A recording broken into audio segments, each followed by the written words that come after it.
Hey, what's up, guys? I'm Regina T. As many of you guys know, this is another episode of Let's Talk About It. So, the impeachment inquiry into President Donald Trump started, I believe, a couple of weeks ago. Now, it's really heating up. The Intelligence Committee for our wonderful House has decided that they want to go ahead and do the public rendition of this nonsense. Now, I'm neither necessarily for or against impeachment. I think that both sides, the DNC and the RNC, both did dumb in 2016. They both did things that they're not supposed to be doing. So, with that being said, though, there's a lot of back and forth right now as to whether it's actually legit. I'm in the boat of the president is the president. We voted him in the Electoral College. Finished that off for the election in 2016. I've accepted that fact. Do I hope that he runs in 2020? No, not particularly. I think he's the playground bully, so to speak, of politics, and I'm not really in favor of that. But at the same time, the far left and their cronies that are currently in the House seem to believe that this is their entire show. So Jim Jordan has been pretty vocal for the most part about the last couple of years. Trey Gowdy is still one of my favorites. Trey, please come back. We kind of need you. The House seems to be falling into disrepair.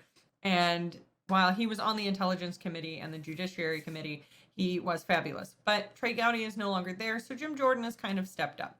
So let's take a look at what Jim Jordan kind of had to say today. I believe this is a recording from Fox 10 out of Phoenix. It was one of their postings this morning. So let's take a look at it and kind of see what happened.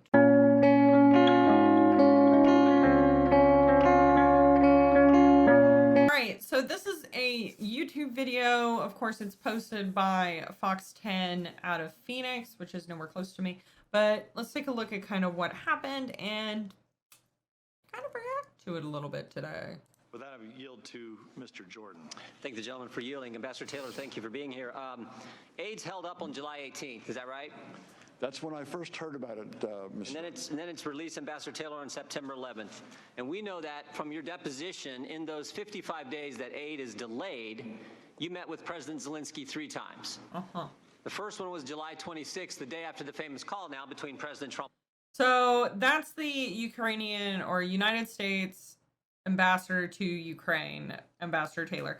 He, I guess, was there for most of it. He was supposedly there for the phone call. He is not the whistleblower, though.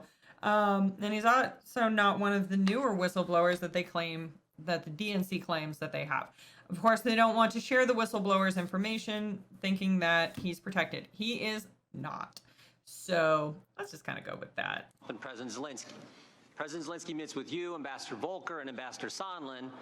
And again, according to your deposition, your testimony, there was no linkage of security assistance dollars to investigating Burisma or the Bidens. Second meeting's August 27th. Again, in this 55-day time frame. Yeah, this is just a few months ago, and they haven't really investigated like half of this. And again, there's no linkage of dollars, security assistance dollars, to an investigation of the Bidens. Then, of course, the third meeting is September 5th. President Zelensky meets with you and Senators Johnson and Murphy.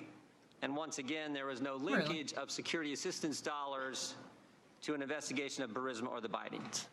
3 meetings with the president of Ukraine, the new president, and no linkage. That's accurate? Ms. Jordan, certainly accurate on the first two meetings, because to my knowledge, the Ukrainians were not aware of the hold on assistance until the 29th of August. So the Politico article. The Politico article. The third. So that's another really confusing thing to me, is how did Politico actually get access to the fact that the Ukrainian aid was held up? That's not a common knowledge kind of thing. Those are large transactions. They are normally kept under wraps for obvious security reasons.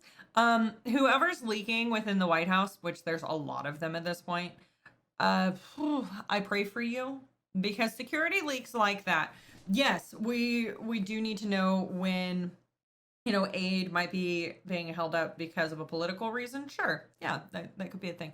But the political article came out before any inquiries into that. Now, the Ukraine Biden thing, that's been going on for a hot minute. Congress knew about that. They knew Biden's son was doing untoward things while Obama and Biden were in office. They did nothing about it. And now it's like the bait and switch of, oh, look, Trump did this. So don't look over here. It's that age old game of look at what's in my left hand, but not what's in my right hand. Like, it's just a bait and switch kind of tactic. Now, the political article, I did read most of it, and aid was held up. We don't know why. Their assumption was that it was a political thing. Now, it could have been, but the investigations, again, these were back in August, so that was only a few months ago. The investigations into those things haven't even been concluded. And this guy wasn't there. So why the Democrats think that he's useful, I don't know. But maybe Jim Jordan will uncover it. The third meeting that you mentioned with the Senators Murphy and Senator Johnson, there was discussion of the security assistance, but No linkage. but there was not discussion of linkage. So in all Meetings three face-to-face meetings, it with never President came out. Zelensky, no linkage. So it never came out in all three meetings that gentleman attended with regard to the Ukrainian aid that we were sending for security or whatever the hell, because we keep sending every country our money, even though we're in debt. There was no linkage. So why is he here? What are we doing? If there's no linkage, then why are we here? Why are we even doing this? This is such a waste of money. Yeah, in your deposition, you said this, and you said it again the first hour of the majority. My clear understanding was security assistance money would not come until President Zelensky committed to pursue the investigation. And now he's really, My clear understanding was they weren't going to get the that money pushing until back President Zelensky committed is to pursue the trying to give investigation. distance between the question. Now, And now with he's all due looking at respect, his Ambassador, deposition your like he clear doesn't understanding remember was saying obviously anything. wrong. Yes, you do. Yes, Because you it didn't do. happen. President Zelensky didn't announce he was going to investigate Burisma or the Bidens. No. He didn't do a press conference and say, I'm going to investigate the Bidens, we're going to investigate Burisma. He didn't tweet about it, and you just told the ranking member he didn't do the CNN interview and announce he's going to investigate Burisma or the Bidens. So 3 face-to-face meetings, it doesn't come up, no linkage whatsoever. President Zelensky doesn't announce it before the aid is released on the 11th. And yet you said Seems you like have the a clear Ukrainians weren't even understanding aware. that those two things were going to happen They weren't fully aware of what was going on anyways. until there was an investigation, and that, in fact, didn't happen. So what I'm wondering is, where did you get this clear understanding? As I He doesn't have testified, one. Ms. Jordan, this came from Ambassador Sondland. Well, can you hold 1 second, Ambassador? I'm going to bring you a piece of paper from Ambassador Sondland's statement. Very good. And you can take a look at this. Oh, Go cool. ahead, though. I want to let you Okay. finish. Now, Jim Jordan really is a little bit talented with his examinations of witnesses during congressional testimony. He does very similar to what Trey Gowdy used to do. Trey Gowdy, of course, was a lawyer. He was a prosecutor. So he's very much interested in the law. Jim Jordan goes very much for facts, which is completely appreciated, Jim Jordan. We like you. I don't mind Jim Jordan at all. I think he has a lot of fire still. So that's So, Ms. Jordan, should I read this or? No, I No, just he have it. handed I'm it gonna to read you, Oh, dummy. very good, very good. Very Yeah, but I wanted you to go ahead and finish. You said, Ambassador, you got this from Ambassador Sondland. That is correct. And now he's trying to answer Ambassador a question Sondland and read also at the said same he time. talked to President Zelensky and Mr. Yermak. Like, seriously? And had told them that although this was not a quid pro quo, if President Zelensky did not clear things up in public, we would be at a stalemate. That was one point. It was also the case. Mr. Morrison talked to you, right? No, what I was going to say is Ambassador Sondland also told me that he recognized that it was a mistake to have told the Ukrainians that only the meeting with the president in the Oval Office was held up on in order to get these investigations. No, it was not just the meeting; it was also the security system. That is, everything was. So those two Those Okay. two discussions. No, I understand. Okay. All right, so again, just to recap, you had 3 meetings with President Zelensky. No linkage in those 3 meetings came up. Ambassador Zelensky didn't announce that he was going to do any investigation of the Bidens or Burismas before the aid was released. He didn't do a tweet, didn't do anything on CNN, didn't do any of that. President Zelensky, excuse me. Right. And then what you have in front of you is an So addendum they that they Mr. talk really fast. If you actually watch most congressional hearings, they talk very fast because they're only given a certain amount of time. So it's either you shoot off all of these questions and hope that this poor human being, Ambassador Taylor's able to follow you, or you run out of time and you don't get to answer your question, get your questions answered, and the testimony doesn't go on the record, because these are all on the record. And now, of course, this is public. So the faster the better, which is why we end up with a lot of peacocking during these. We honestly need to give them more time in order to ask their questions or do multiple blocks of questions so that the witnesses Sondland can made answer. to his testimony that we got a couple weeks ago. It says, declaration of Ambassador Gordon Sondland. I, Gordon Sondland, do hereby swear and affirm as follows. I want you to look at point number 2, bullet point number 2, Okay. second sentence. This part I haven't actually heard Ambassador about. Taylor recalls that Mr. Morrison told Ambassador Taylor that I told Mr. Morrison that I conveyed this message to Mr. Yarmak on September 1st, 2019 in connection with Vice President Pence's visit to Warsaw and a meeting with President Zelensky. Now, this is his clarification. Let me read it one more time. Ambassador Taylor recalls that Mr. Morrison told Ambassador Taylor that I told Mr. Morrison that I conveyed this message to Mr. Yarmak on September 1st, 2019 in connection with Vice President Pence's visit to Warsaw and a meeting with President Zelensky. We got What the 6 hell? people having 4 conversations in one sentence, and you just told me this is where you got your clear understanding. There's no way. Which, I mean, even though you had 3 That was hard to opportunities with follow. President Zelensky, That was a trying to really tell you, hard you one to know what? follow. We're going to do these investigations to get the aid. Didn't tell you 3 different times. Never makes an announcement. Never tweets about it. Never does a CNN interview. Ambassador, you weren't on the call, were you? The president, you didn't listen on President Trump's call and President Zelensky's call? I did not. You Then never why is talked he with there? Chief of Staff Mulvaney. I never did. You never met the president. That's correct. You had 3 meetings again with Zelensky and it didn't come up. And 2 of those they had never heard about, as far as I know. And President There was no reason for and it to come President up. Zelensky never made an announcement. No. This is what I can't believe. And you're their star witness. You're their first witness. So a lot of the impeachment inquiry centers around the quid pro quo that Trump supposedly told Ukraine that they had to investigate the Bidens because of the untoward actions of Biden's son. So Ambassador Taylor wasn't there on the call. He didn't ever speak to the Ukrainians regarding the call or the lack of aid that was being held up. He wasn't aware that there was a problem until it was already too late, and it didn't come up in conversation. So why the hell is he here? PNC, you wanna answer that? Why? He's a puppet. He's a puppet. He's just a mouthpiece at this point.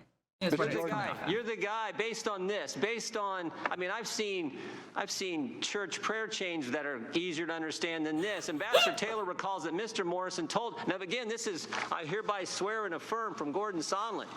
Ambassador Taylor recalls that Mr. Morrison told Ambassador Taylor that I told Mr. Morrison that I conveyed this message to Mr. Yarmak on September 1st, 20. This all happens, by the way, in Warsaw, where Vice President Pence meets with President Zelensky, and guess what? And watch They his didn't ship's talk face about any linkage explodes. either. Time of the gentleman's expired. Ambassador Taylor, would you like to respond? The only response, I have 2 responses, Mr. Chairman, thank you, and Mr. Jordan, glad to take those questions. Let me just say that I don't consider myself a star witness for anything. They do. You don't. No, I don't. I'm responding to your questions. Please don't interrupt the witness. As I think I was clear. Jim Jordan about, is such I'm a not here to butt face take one sometimes. side or the other or He to can be advocate such a any booger. particular outcome. So let me just restate that. Second thing is that my understanding is only coming from people that I talk to. We got that. We got that. I think this clarification from Ambassador Sondland was because he said he didn't remember this in his first deposition. So he wanted to kind of clarify. But I think, Mr. Jordan, the way I read this, he remembers it the same way I do. Yeah, and it's real clear, right? It's very clear to me. Thank you. Thank you, Ambassador Clear as Taylor. mud. Clear as mud. Mr. Himes, you're recognized for 5 minutes. Okay. So it goes back and forth. Now, Jim Jordan's questioning of Ambassador Taylor. I feel so bad for Ambassador Taylor. I do. And here's why. So Ambassador Taylor is up there, testifying in front of Congress, in front of the Intelligence Committee with some very high-powered individuals. This man could lose his blimmin' job. He is probably going to get fired or sent to, like, Bermuda of ambassadorship. Like, they're going to shove him in a corner and just not use him anymore. And that is a risk. That's a risk that just about anybody in politics is aware of. However, Schiff and all of his cronies, Pelosi and all of these people, put this poor man up there. He is not party to any of this stuff. He is getting hearsay. Somebody told him something that might have been potentially pertinent at one point. He wasn't actually there. And during his 3 meetings, they never discussed any of these issues. So see where the problem is? See where the problem is? It gets really, really junky when you start doing this. Unfortunately, this is how this entire impeachment inquiry is going to go. It's just going to be this downward spiral of nothingness constantly. Absolutely constantly. And it's going to be never ending. So crossing fingers that it doesn't get super bad. I do think that it still needs to happen. Like, the impeachment inquiry should have probably happened 2 years ago during the Mueller version of this nonsense. But it didn't happen at that point. Right now, they can't even get the impeachment votes. There's too many Democrats that keep defecting because, well, it's dangerous. And we're heading into an election cycle. So if they really think they're going to get their impeachment like they believe, well, I think they smoked the good stuff. But that's not to say that, doing these inquiries and doing these questions aren't completely appropriate. Now, to me, they are a giant waste of time. If these people don't actually have direct knowledge of what's going on, then why the hell are they there? You're wasting my money and everybody else's money. Stop wasting taxpayers' money on trials and hearings that don't matter. And we have like 5 different hearings right now, literally today, for the impeachment inquiry. The impeachment inquiry, the entire House, the Senate, all of these committees need to go. When it comes to these things, do them all in one committee hearing with all members, ranking or not, in the room. Every member of the House or the Senate needs to be present and accounted for. This is their job.